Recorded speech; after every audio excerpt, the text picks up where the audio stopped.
CEMAC, la communauté économique et monétaire de l'Afrique centrale, qu'est-ce qui coince? C'est le thème de notre causerie de ce soir, le thème central. Monsieur, je vais vous lire un passage qui est relatif à la signature du traité de N'Djamena le 16 mars 1994. La vision des chefs d'État est de faire de la CEMAC un espace économique intégré, on note cela, émergent, où règne la sécurité, la solidarité et la bonne gouvernance au service du développement humain à l'horizon 2025. C'est-à-dire dans deux semaines. On sera en 2025. Voilà les ambitions de la CEMAC entre 1994 et 2024 qui est en train de s'achever. Qu'est-ce qui coince pour que ces points bien soulignés dans la charte puissent se mettre en place, la CEMAC?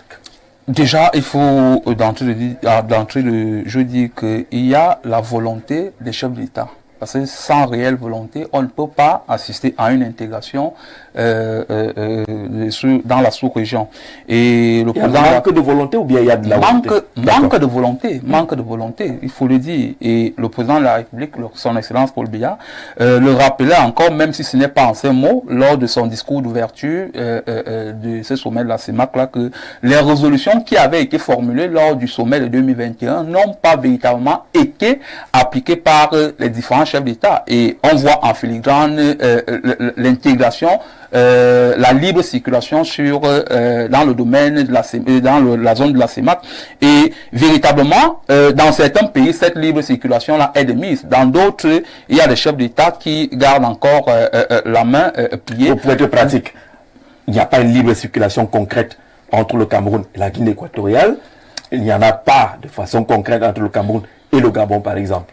Véritablement, moi je n'ai pas voulu citer certains pays. C'est la causerie du soir, il faut qu'on se comprenne. Voilà. Donc, je pense que s'il y a véritablement une libre circulation, cela permettrait que l'intégration, dont vous évoquiez tout à l'heure, soit véritablement de mise et que les populations se sentent dans la zone CEMAC comme étant, c'est-à-dire... c'est une communauté. Comme étant dans un espace communautaire. Qu'il n'y ait pas de décision entre le Cameroun et la Guinée équatoriale, par exemple, où les populations camerounaises se sentent mal à l'aise de ce côté-là. Qu'un Camerounais, lorsqu'il arrive en Guinée équatoriale, au Gabon, en RCA, etc., se sente véritablement chez lui, parce que la CEMAC, c'est un tout. C'est-à-dire les populations camerounaises, les populations de la Guinée équatoriale, etc., devraient se sentir à l'aise partout où elles sont. Donc, il faut véritablement cette libre circulation-là pour que les populations soient à l'aise. C'est le basique souhaité par les populations. Ne serait-ce que ça. Ne serait-ce que cela. Parce que lorsqu'il y a libre circulation, il y a l'économie qui se met en branle. Parce que lorsque j'ai, par exemple, mes produits et que je vais vendre en Guinée équatoriale, si j'ai des problèmes de passage en route, cela me permet pas de véritablement vendre mes produits à temps et de renflouer l'argent dans l'économie de mon pays. Et même lorsque je vais vendre ces produits-là de ce côté-là, il y a certains éléments qui permettent à ce que les commodités se mettent en place et que l'économie même de ce pays-là est aussi des gains subséquents. Le pari de l'intégration n'est donc pas gagné. Le pari de l'intégration n'est pas gagné jusqu'à présent et il faut véritablement que les chefs d'État, comme je disais tantôt, se mettent en branle pour que ce pari-là soit de mise d'ici 2025. Le pari de l'intégration, le pari de l'émergence, le pari de la sécurité, de la solidarité, lequel a un peu évolué? Pour parler de la CEMAC aujourd'hui, il faut regarder un peu dans notre viseur. Nous venons d'où? Nous venons de l'Union douanière et économique de l'Afrique centrale, l'UDEAC. L'UDEAC. Qu'est-ce qui a marché? Qu'est-ce qui n'a pas marché dans l'UDEAC? On dit bien Union douanière. Est-ce qu'en ce moment-là, on a fait tomber les barrières douanières de l'époque pour dire mais non, nous ne sommes plus juste une simple union, nous sommes une communauté. La communauté implique des objectifs communs. Oui. C'est-à-dire, nous voulons avancer vers quelque chose ensemble. Nous disons, nous sommes déjà une communauté, nous sommes frères, nous sommes sœurs, pour parler de manière plus simple.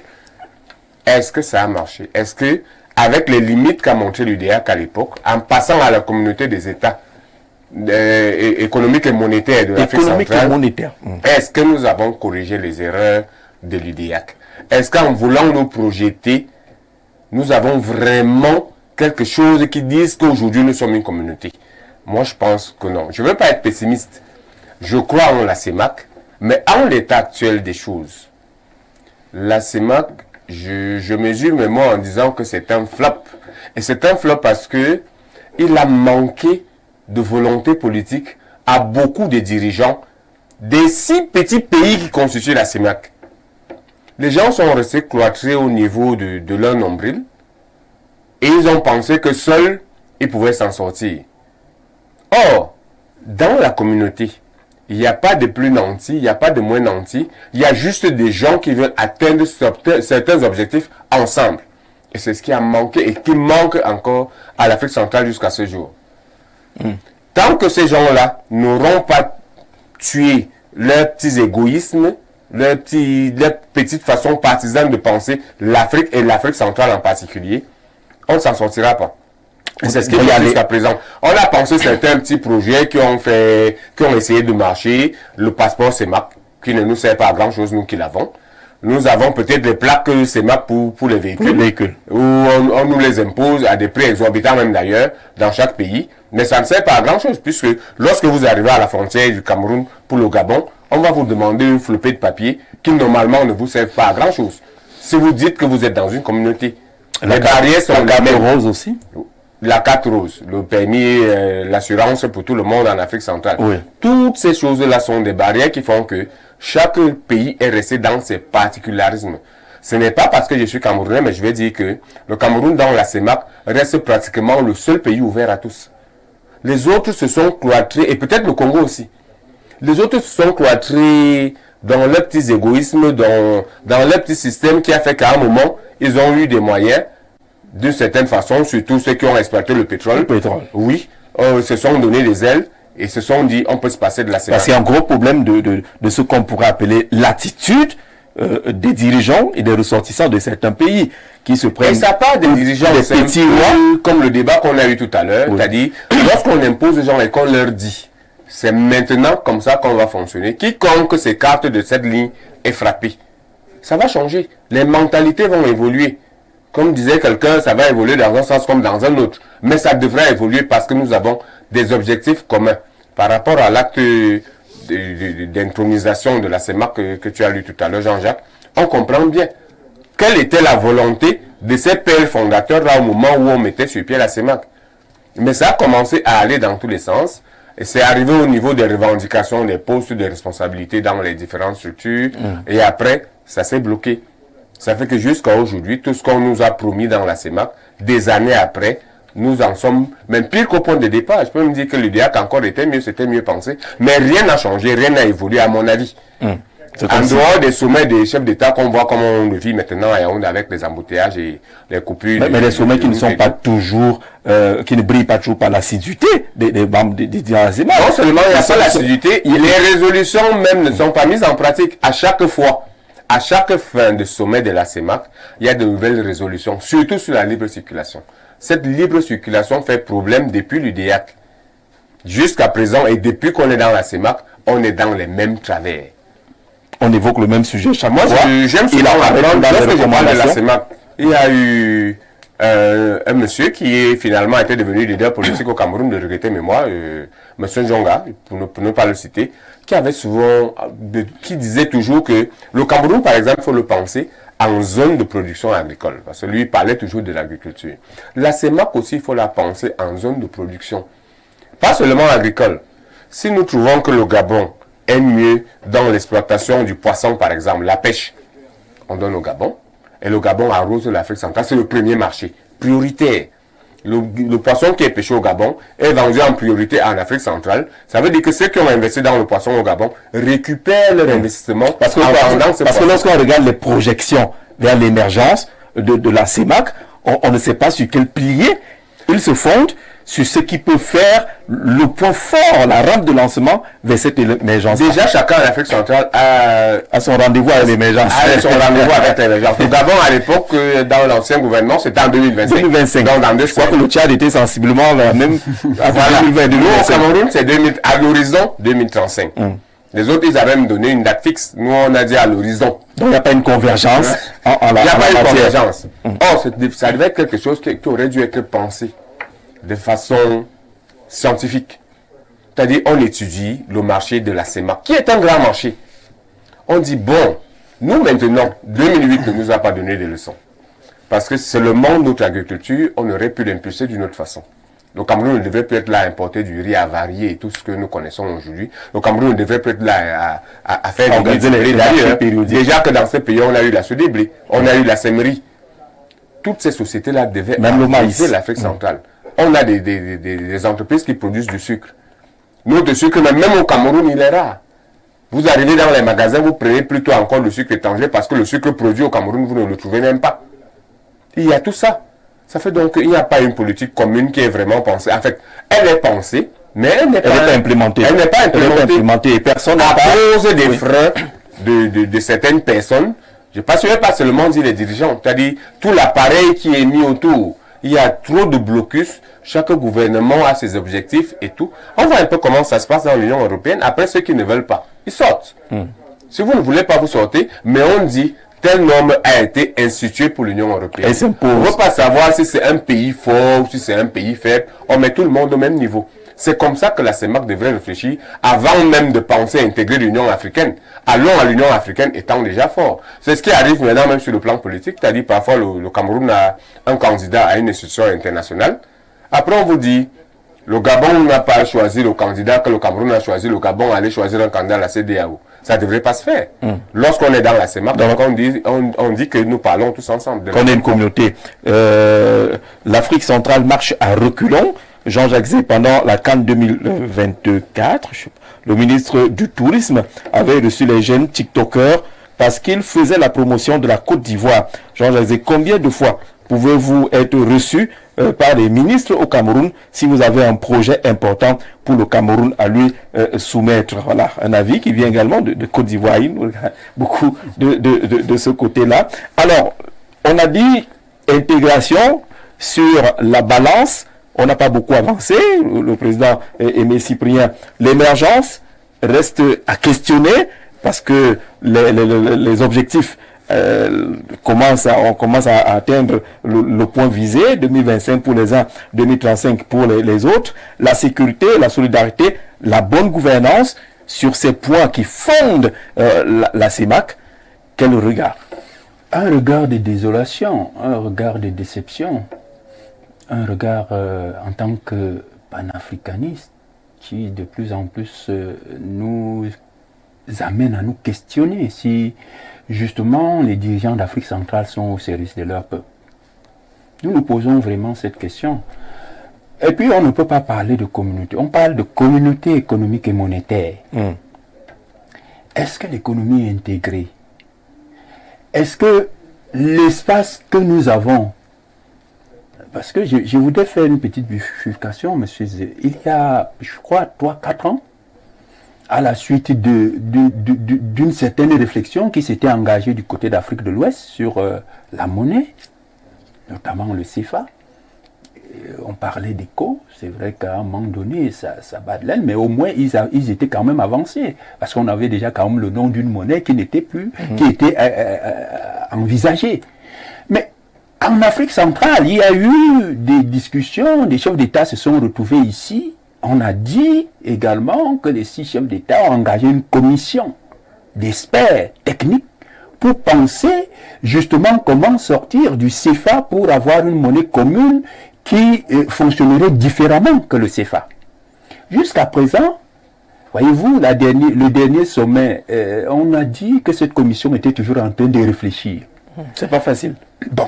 Et pourquoi c'est pas facile? C'est pas facile justement parce que vous savez, comme je l'ai dit, chacun joue sur mon ami a parlé des égoïsmes, et on le remarque, surtout de quelques pays. Il faut le dire, la Guinée équatoriale ne joue pas le jeu de la communauté. Nous sommes désolés de le dire. Le dire ne veut pas dire qu'on n'aime pas les Équato-Guinéens. Mais tout le monde sait qu'ils sont parmi ceux qui mettent un frein, j'allais dire, sur ce projet intégrateur. Le Gabon également. Et quand vous voyez, on ne met pas une communauté, on ne crée pas la communauté sur la base de rien. C'est sur la base d'un certain nombre de critères. Est-ce que, en mettant en place la CEMAC, les pays ou les dirigeants de la CEMAC ont mis en place des critères de convergence? Parce que l'Union européenne fonctionne justement sur cette base. Et de telle façon qu'on n'était même pas obligé. Et moi, j'ai toujours dit, si je suis président du Cameroun, nous allons faire avancer le processus d'intégration. Et nous le ferons avancer avec ceux qui sont prêts. Parce que le plus important n'est pas de dire, comme vous êtes dans le même espace, on vous met quand même tous à l'intérieur et on dit on va se battre pour que nous soyons intégrés. Le fait d'être géographiquement proche n'est pas un critère objectif quand vous voulez mettre en place un espace communautaire.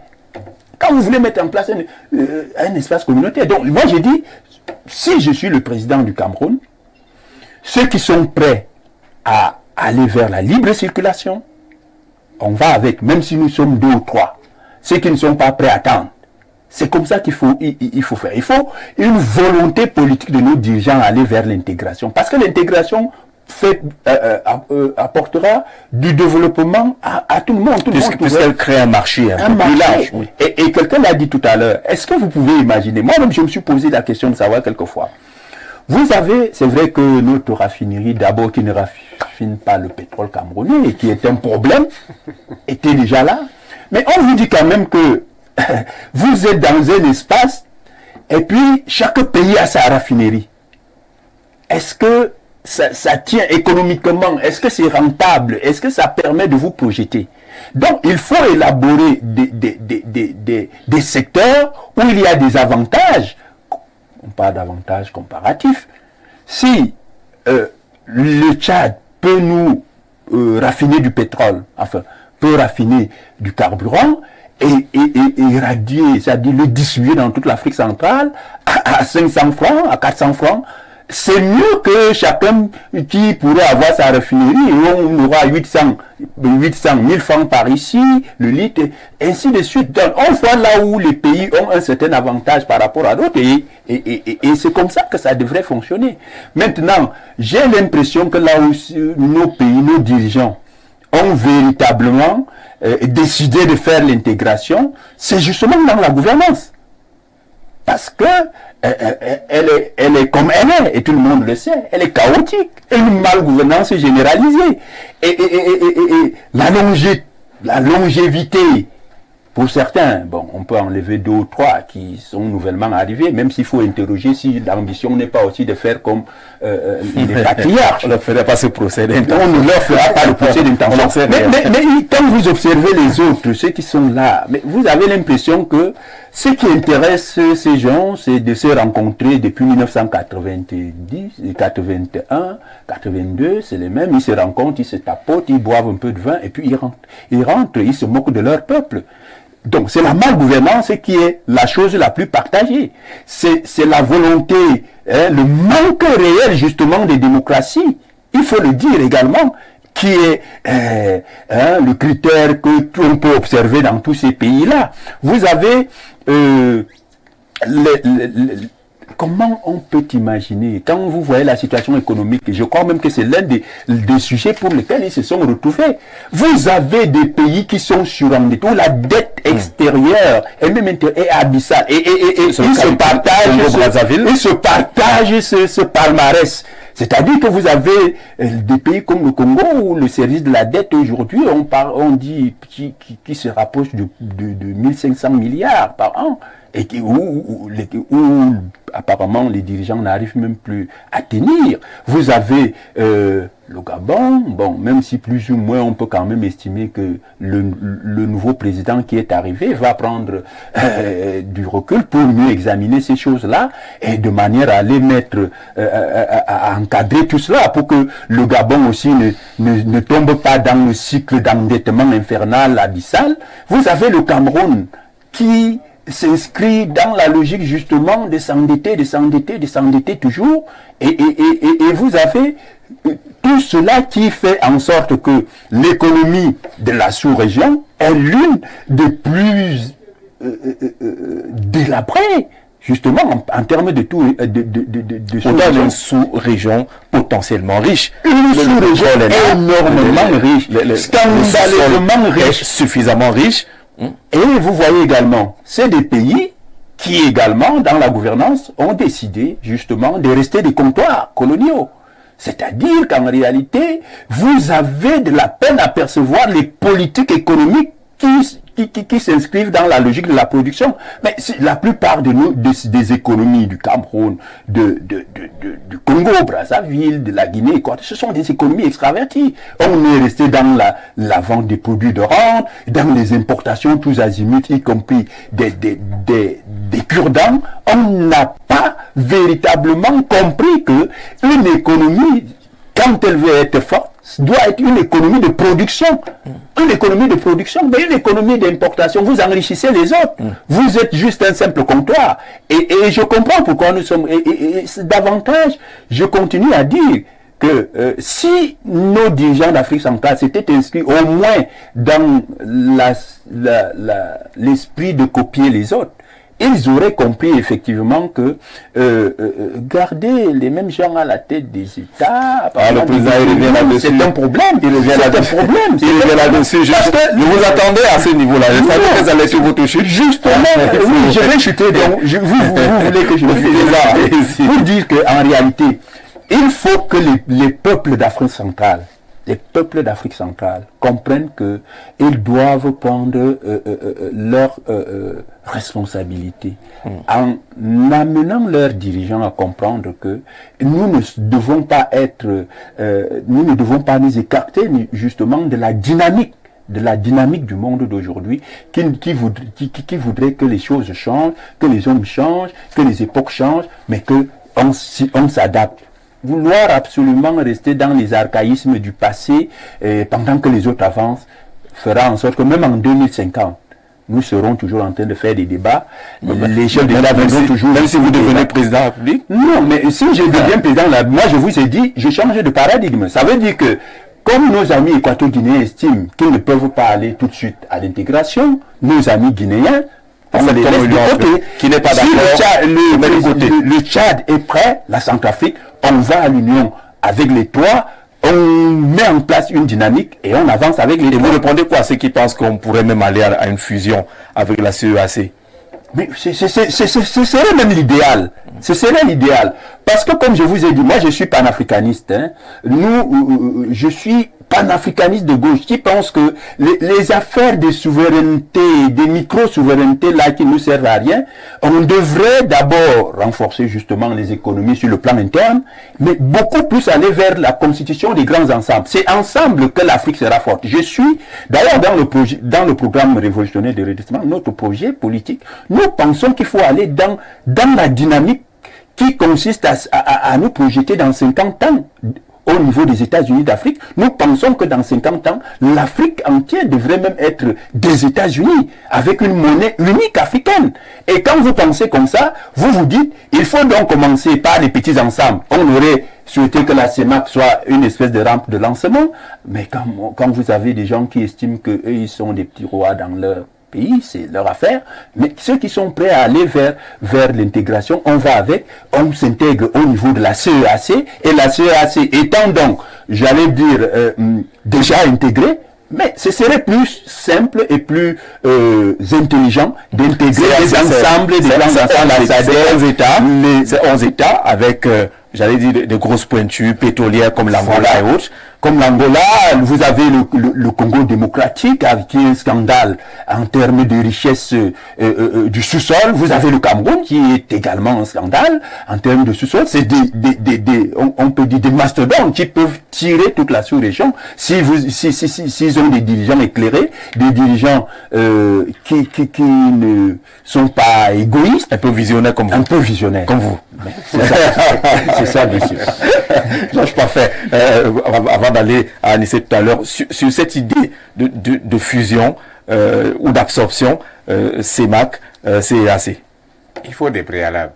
C'est un peu comme nous sommes avec la CEMAC aujourd'hui et nous décrions le fait que, ne serait-ce que dans la petite CEMAC là, de 6 États, il y a beaucoup de freins, il y a beaucoup de choses qui ne marchent pas. Aller jusqu'à la CEAC, il faudra régler beaucoup de choses au préalable. Et est-ce que la CEMAC déjà, en elle-même, a les moyens de sa politique? Est-ce que la CEAC, en agrandissant, aura les moyens de cette politique-là, de sa propre politique? Nous sommes, par exemple, qu'un pays comme le Congo démocratique est en proie à des difficultés sécuritaires. Est-ce que seulement la CEAC est capable de résoudre les problèmes sécuritaires de la République démocratique du Congo? Ça, je ne pense pas. Il faudra toujours faire appel à l'international. Vous avez vu, à un moment, on nous a fait savoir que même le budget de l'Union africaine recevait une bonne partie de ces charges de l'Union européenne ou des pays européens ou de l'Occident pour parler en général. Ça ne peut plus être possible. Si les Africains ne peuvent pas s'assumer, même dans leur propre petite tontine, appelons ça comme ça, même dans leur propre petite tontine, il faut toujours faire l'appel à ceux qui ne veulent pas que vous soyez unis. Ça devient compliqué. Si dans la CEAC, nous ne pouvons pas lever ces égos-là, ce n'est pas la CEAC qui viendra résoudre le problème. Faisons une fusion. Allons-y, comme nous sommes partis du DEAC à la CEMAC, la CEAC existait déjà. Maintenant, on veut fusionner les deux. Il faut qu'il y ait une véritable volonté.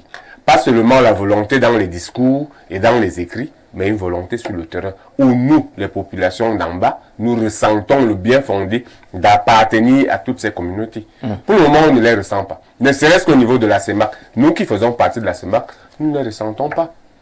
Comparativement, comparaison n'est pas raison, mais quand même lorsqu'on regarde la CEDEAO, où on part du Bénin pour le Togo, jusqu'en Côte d'Ivoire, c'est-à-dire on n'a pas de problème, il suffit juste d'avoir sa pièce d'identité et tout le reste, on n'a pas, ne serait-ce qu'au niveau de cette libre circulation-là, qui n'est pas garantie en Afrique centrale. Pour partir du Cameroun, arriver à la zone des 3 frontières, vouloir aller soit à droite en Guinée équatoriale ou à gauche au Gabon, c'est tout un calvaire. Et maintenant, on va dire, on pourra partir du Cameroun pour l'Angola, sachant qu'on va passer soit par le Gabon, soit par le Congo et tout ça pour arriver. C'est un autre problème. Beaucoup plus compliqué. Alors, on revient justement à la lecture relativement à la vision de la CEMAC, intégration, émergence, sécurité, solidarité, bonne gouvernance au service du développement humain à l'horizon 2025. Ils ont, dans le cadre des travaux de Yaoundé, un chapitre consacré à l'évaluation des projets intégrateurs. La CEMAC en a pensé, et en disant par exemple que pour la maturation de cette vision, les chefs d'État ont adopté en 2009 le programme économique régional, le PER, qui vise la mutation profonde des économies pour accroître leur valeur ajoutée et contribuer ainsi à la réduction du chômage et de la pauvreté. Ce programme qui comprenait 84 projets, s'appuie sur 3 piliers essentiels, à savoir l'énergie, l'agriculture, l'économie forestière et les mines et la métallurgie. L'agriculture, l'économie forestière, les mines et la métallurgie. Sur ces points-là, est-ce qu'on a senti la CEMAC quelque part? Non, je pense véritablement on n'a pas senti la CEMAC et le problème se généralise même. Je lisais tout récemment une autre conjoncture de M. Albert Zefak, qui a été économiste en chef à la Banque mondiale, qui faisait remarquer que l'Afrique ne participe qu'à hauteur de 3% à l'économie mondiale. Et cela est dû au fait que l'Afrique n'intervient pas beaucoup sur, c'est-à-dire les circuits de transformation des matières premières, autant pour moi. Et vous allez voir que le Cameroun a le bois, les minerais, le bois du Cameroun est transformé à l'étranger. Aujourd'hui, malgré le pléthore de textes depuis la loi forestière de 94 qui limite les exportations, on est même allé plus loin pour interdire les exportations du bois en grume, mais ça n'a pas changé. Ça n'a pas changé. Et également, les minerais, on peut dire que la Sonanime a été créée et on espère que nos minerais seront transformés sur place et que cela pourra renflouer l'économie de nos États au niveau de la sous-région et même au-delà. Et il faut également dire que la CEMAC ne connaît pas seulement les problèmes d'ordre économique, la CEMAC connaît également les problèmes d'ordre sécuritaire. Absolument. Qui, pour juguler certains pays, ne jouent pas franc jeu. Je vais peut-être faire une digression. Vous savez, nous avons une actualité, c'est que le Tchad a quitté, le Tchad est en train de revoir ses traités sécuritaires avec la France.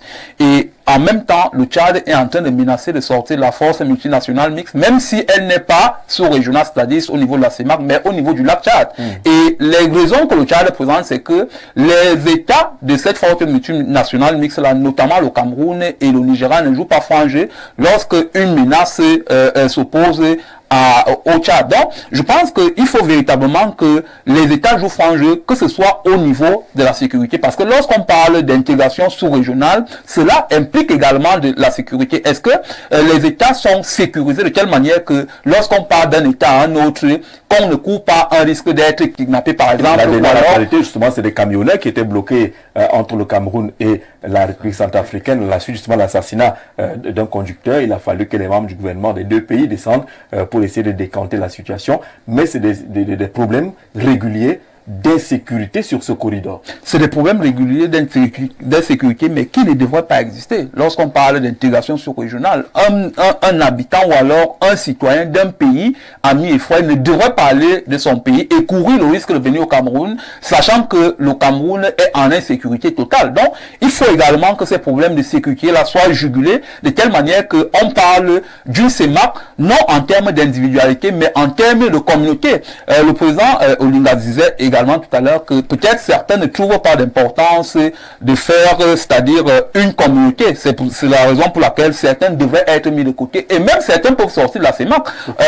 On a connu le Brexit en Europe. Vous savez que le Royaume-Uni ne trouvait plus d'intérêt de rester dans la zone, dans l'Union européenne, oui. Et il a demandé ce qu'on a appelé le Brexit. C'est vrai que cela a pris du temps, mais nous sommes arrivés à ce que le Royaume-Uni sorte de cette communauté-là. Donc, je pense que cela peut également arriver en Afrique, notamment au niveau de la CEMAC, si certains pays ne se sentent pas à l'aise de promouvoir l'intégration prendre la CEMAC, certains pays peuvent se mettre en marge et permettre à ceux-là qui sont véritablement à l'aise avec cette intégration-là de marcher ensemble. Aujourd'hui, vous savez, on parle de plus en plus de la ZLECAf, mais si la notion de libre-échange n'est pas déjà de mise au niveau de la CEMAC, ce n'est pas au niveau de la ZLECAf que certains pays se sentiront à l'aise de coopérer avec les pays de la CEMAC. Donc, les pays de la CEMAC, que ce soit le Tchad, le Cameroun, la RCA, etc., devraient jouer franc jeu lorsqu'on parle de la libre circulation, lorsqu'on parle de libre-échange, pour que l'intégration soit véritablement quelque chose de palpable et qu'on arrive à une CEMAC qui puisse transcender les barrières, peut-être faire une fusion avec la CEAC comme on le disait tantôt, mais il faut que la CEMAC soit d'abord une entité forte avant de s'exporter. D'accord, on parlait de l'agriculture, par exemple. Nous sommes dans les États riches pour ce qui est de la qualité du sol.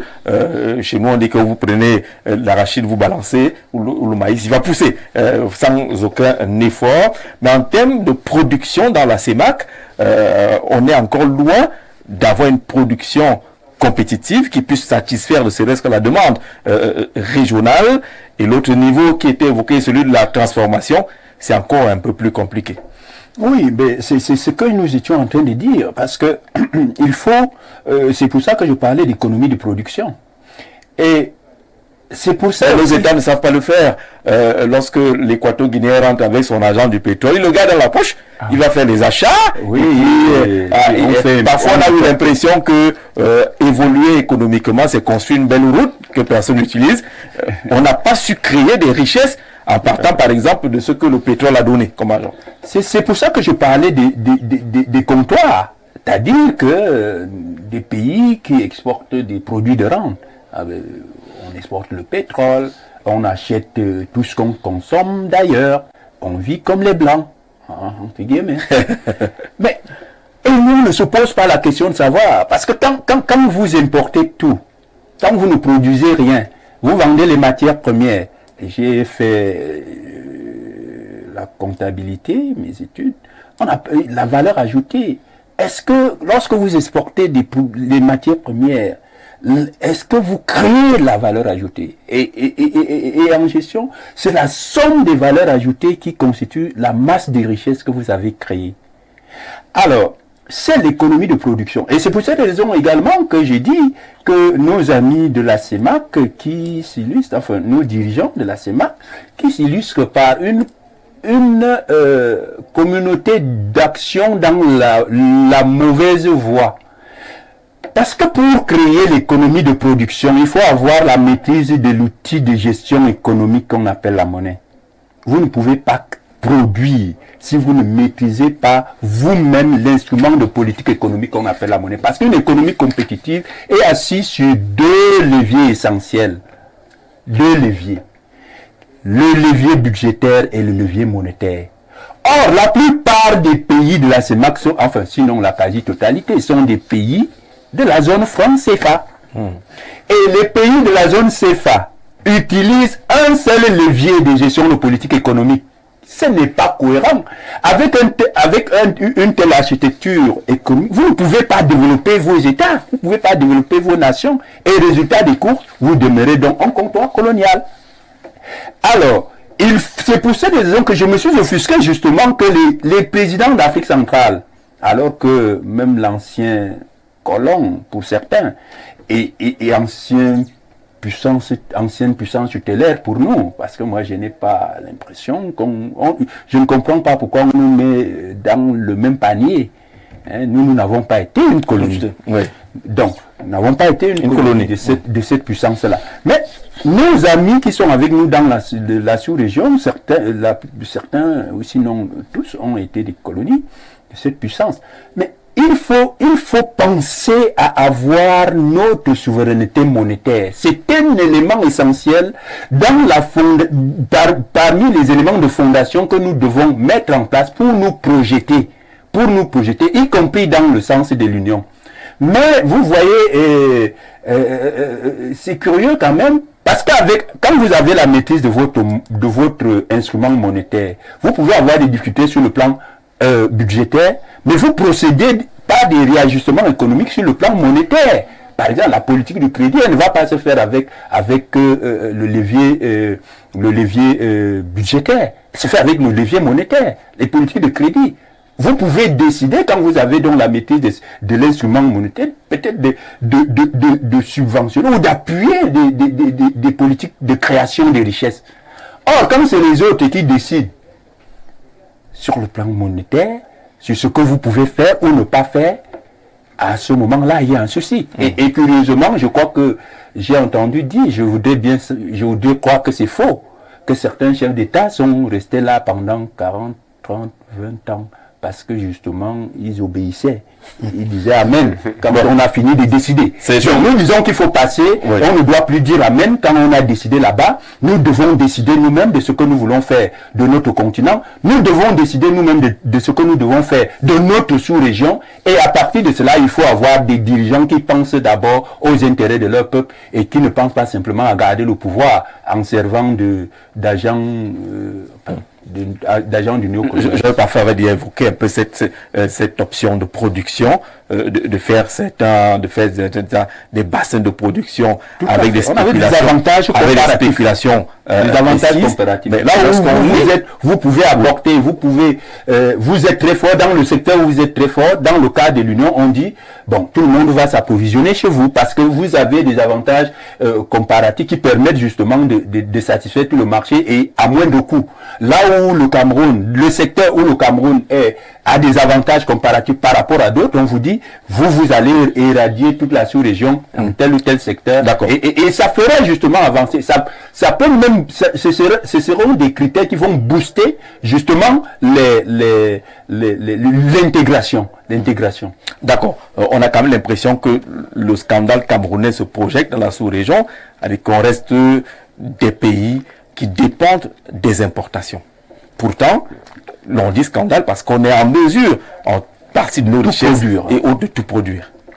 Nous avons tout, nous avons l'expertise, nous avons même les financements si nous voulons les avoir. Parce que nous, au Cameroun, ce qui est particulier, c'est que Ceux qui se disent même hommes d'affaires au Cameroun sont en fait des commerçants. Oui. Il n'y a pas de Ils d'affaires font au venir des Cameroun. marchandises, ce qu'ils font à la limite, c'est dans sachet. Après, ils ne créent pas grand-chose. C'est déplorable pour l'Afrique centrale parce que on n'a pas l'impression jusqu'à présent qu'il y a vraiment quelqu'un qui veut prendre le taureau par les cornes. En fait, c'est le véritable problème que nous avons. Il n'y a pas quelqu'un qui veut secouer le cocotier.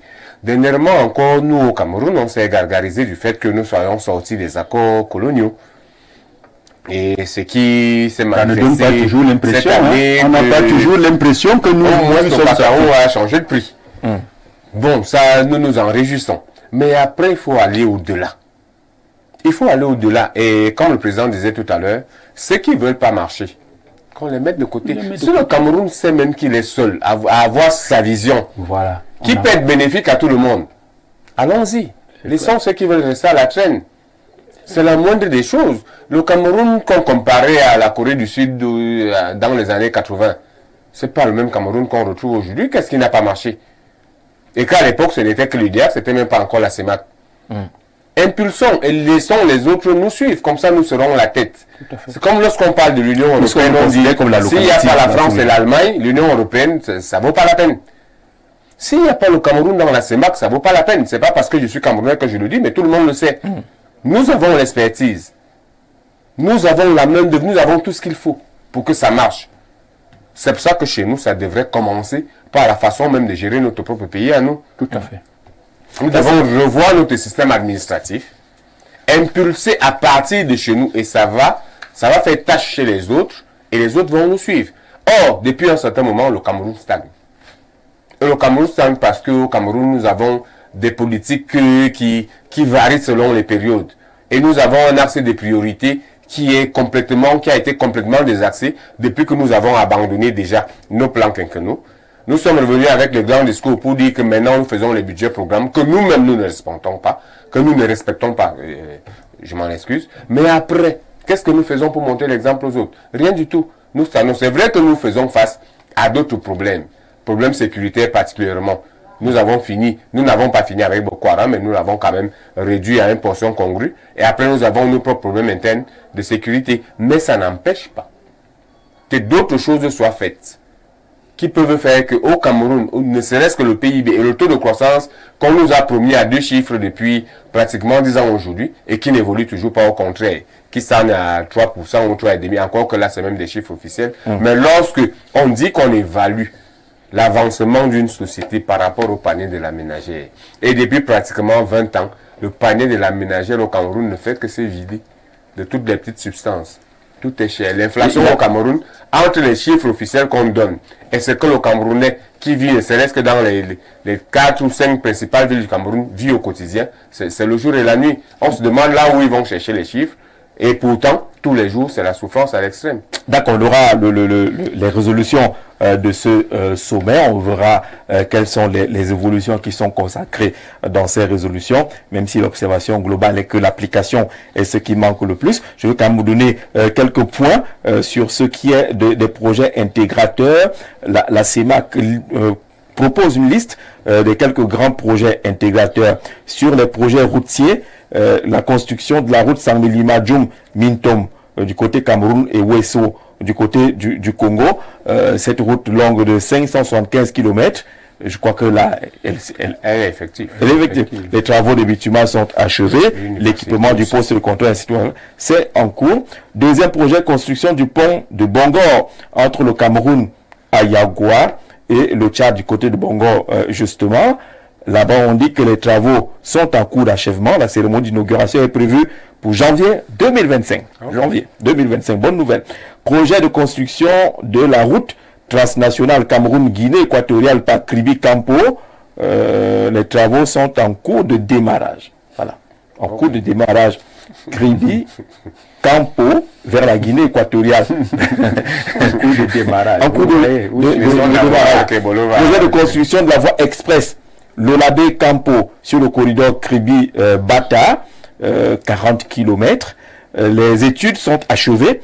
La contribution du Cameroun au financement du projet a été mobilisée. La contribution de la Guinée équatoriale reste attendue.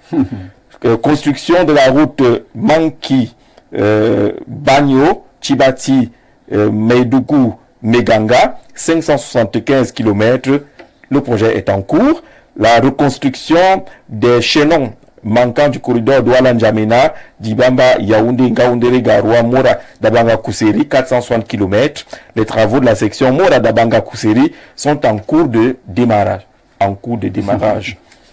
Reconstruction des chaînons manquants du corridor Yaoundé-Brazzaville, Yaoundé-Sambelima, 130 km. Les travaux de remise à niveau se font progressivement.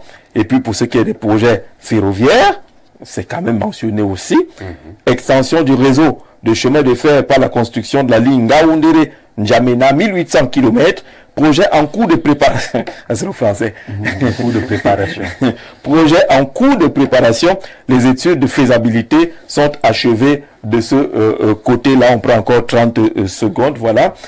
Projet d'interconnexion Cameroun-CEMAC, ça c'est pour le projet de télécommunication. Interconnexion Cameroun-CEMAC par fibre optique, 36 milliards de francs CFA. Les interconnexions Cameroun-Congo, Cameroun-Tchad et Cameroun-SCA sont déjà réalisées. Projet énergétique, projet d'interconnexion électrique Tchad-Cameroun. Les travaux sont en cours de démarrage. Les financements ont été mobilisés auprès de la Banque africaine de développement, de la Banque mondiale et de la Banque islamique de développement. Projet d'aménagement hydroélectrique de Cholet et des lignes électriques associées Cameroun-Congo en cours de développement, études d'avant-projet détaillé. Et puis projet éducatif, on vous cite l'université inter-état de Sambelima, achevé, projet d'aménagement, programme de développement intégré de la zone des 3 frontières, pas de détails sur les caractéristiques, sur l'état de développement, on dit travaux en cours. Voilà quelques projets intégrateurs, et que c'est toujours Cameroun vert. On a très peu de projets entre Congo et entre Guinée équatoriale et Gabon, ou entre Congo et Gabon. Dans tous les cas, voilà la liste, et chacun peut faire son idée là-dessus. Les résolutions vont nous permettre d'évoluer dans le débat. Monsieur, on vous dit merci d'avoir résisté au bouchon pour venir jusqu'ici et proposer justement aux téléspectateurs de Le Grand Soir vos regards et vos différentes expertises. Merci d'être venus, et merci à ceux qui ont regardé. Très bonne soirée. Merci. Merci.